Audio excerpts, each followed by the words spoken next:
Salam sejahtera, terima kasih kerana bersama dengan saya di Nazilin Unity Channel. Siapa yang tak kenal dengan Raja Petra? Seorang pelarian yang telah meninggalkan Malaysia bertahun-tahun lamanya. Berani mencanang di luar negara, berani menggonggong di luar negara, tapi tak berani pula pulang ke Malaysia.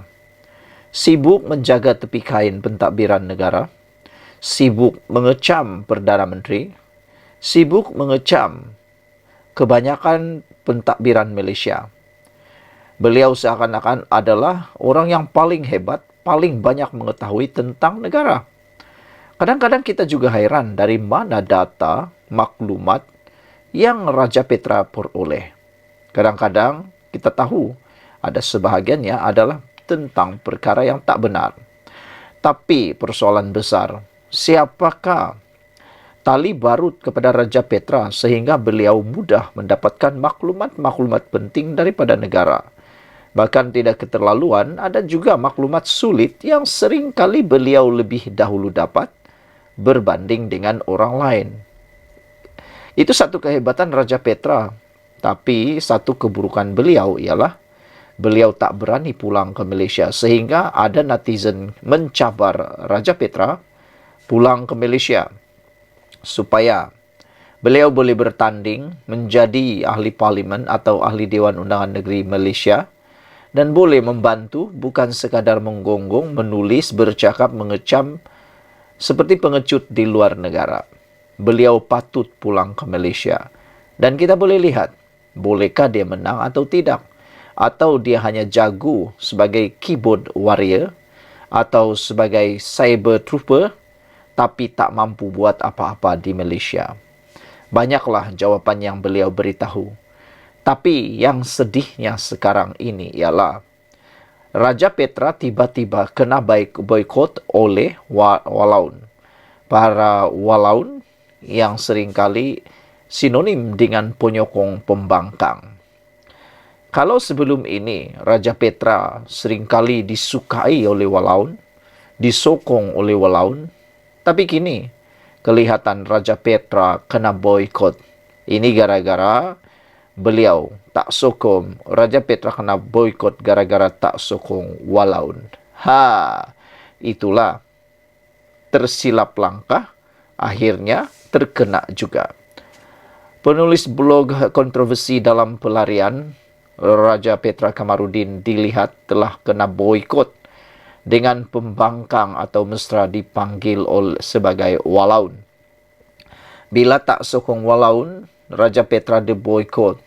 Kesihan Raja Petra diperlakukan walaun. Tulis pengguna laman X, Buffett, Cyber Tube War.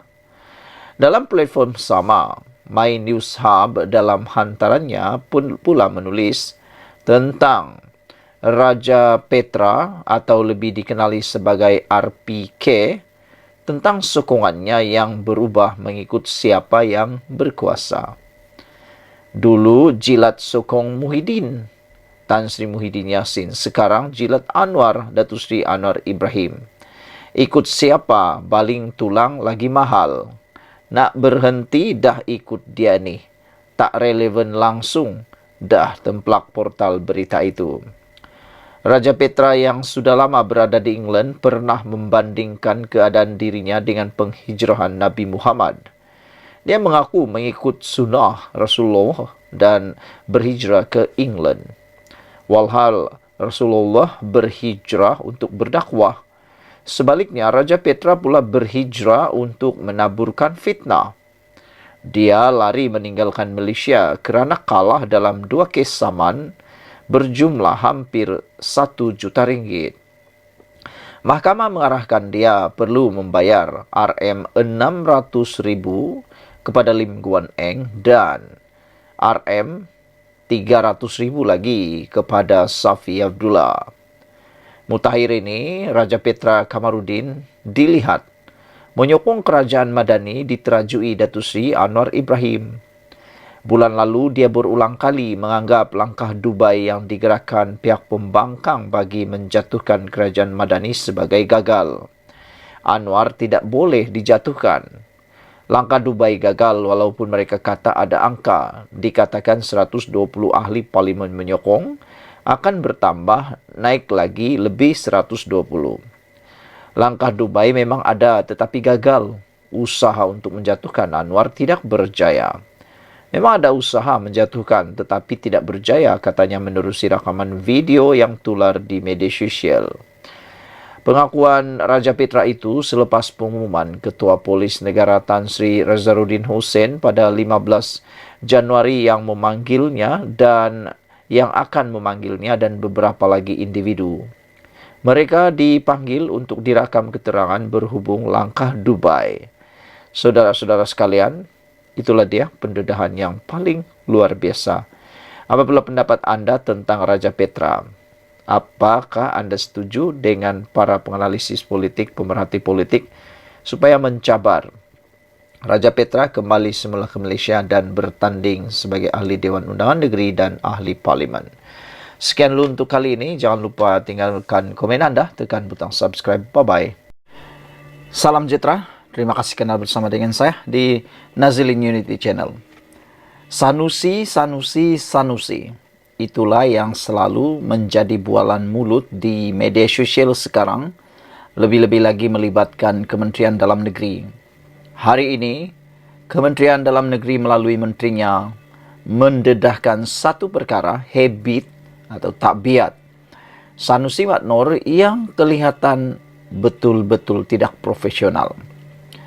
Kata Menteri KDN, Kementerian Dalam Negeri, Sanusi sering guna maklumat dalam mesyuarat jadi modal ceramah Perikatan Nasional. Ini satu perkara yang benar-benar tak profesional langsung. Bayangkan bahan yang sulit yang ada dalam sesuatu mesyuarat digunakan pula untuk menjadi bahan dalam ceramah PN.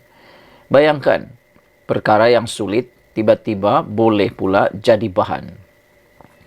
Pengerusi bersama mesyuarat Majlis Tindakan Pembangunan Negeri Kedah, Datuk Seri Saifuddin Nasution Ismail berkata, Datuk Seri Muhammad Sanusi sering menggunakan maklumat dalam mesyuarat sebagai modal ceramah politik. Menurutnya, Menteri Besar Kedah berkenan tidak patut merungut mengenai mesyuarat itu yang tidak diadakan lebih setahun selepas dia didapati sering menggunakan maklumat dalam mesyuarat yang dihadiri sebagai modal berceramah di pentas politik.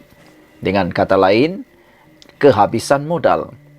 Kalau tiada mesyuarat, tiada maklumat dalam mesyuarat, maka tiadalah modal di dalam ceramah.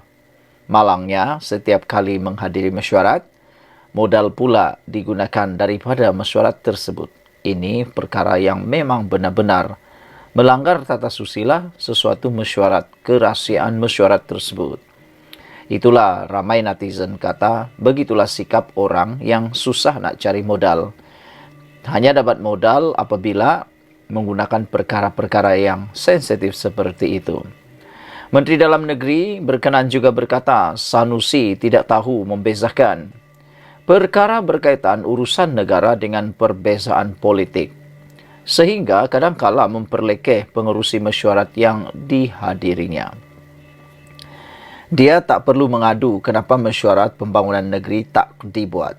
Menteri Besar ini banyak hadir mesyuarat persekutuan, mesyuarat kewangan dan mesyuarat keselamatan. Tetapi saya dapati apabila dia balik daripada mesyuarat itu, dia gunakan maklumat dalam mesyuarat untuk ceramah kepada PAS cawangan. Sedangkan maklumat disampaikan tidak memberi gambaran sebenar. Mesyuarat rasmi kerajaan ada yang bertaraf rahsia besar, bertaraf sulit. Dan kalau dia hadir mesyuarat persekutuan, kemudian balik hanya untuk memperlekeh apa yang berlaku dalam mesyuarat, maka dia seorang yang tak jaga dekorum, katanya kepada lapor berita harian. Saifuddin juga berkata demikian selepas program Ihya Ramadan PDRM Kedah bersama masyarakat di IPD Kulim hari ini. Pada sesi penggulungan sidang Dewan Undangan Negeri DUN 7 Mac lalu, Sanusi menzahirkan rasa kecewa dengan tindakan Saifuddin.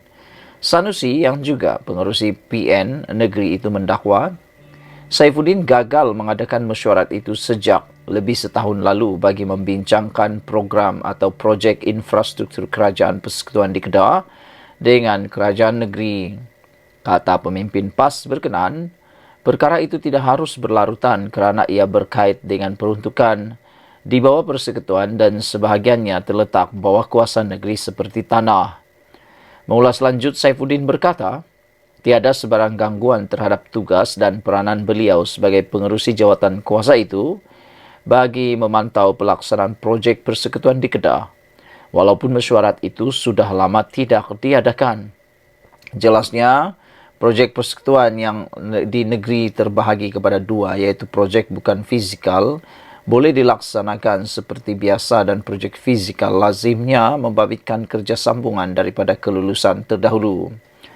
Tadi saya hadir di program Bawah Pejabat Kemajuan Negeri 3 hari lepas pun saya hadir yang sama. Jadual saya penuh untuk bulan ke depan kerana kita melihat projek sambungan yang tak boleh berlaku kelewatan seperti projek loji rawatan air. Kecuali projek baharu yang diperlukan urusan tanah. Tetapi jika projek persekutuan dia tak boleh bagi kerjasama, dan jika dia boleh berubah jaga etika, saya tak ada masalah menyegerakan mesyuarat yang memerlukan kehadirannya, tambah Saifuddin lagi. Sekian dulu untuk kali ini. Jangan lupa tinggalkan komen anda, tekan butang subscribe. Kita jumpa lagi. Bye-bye.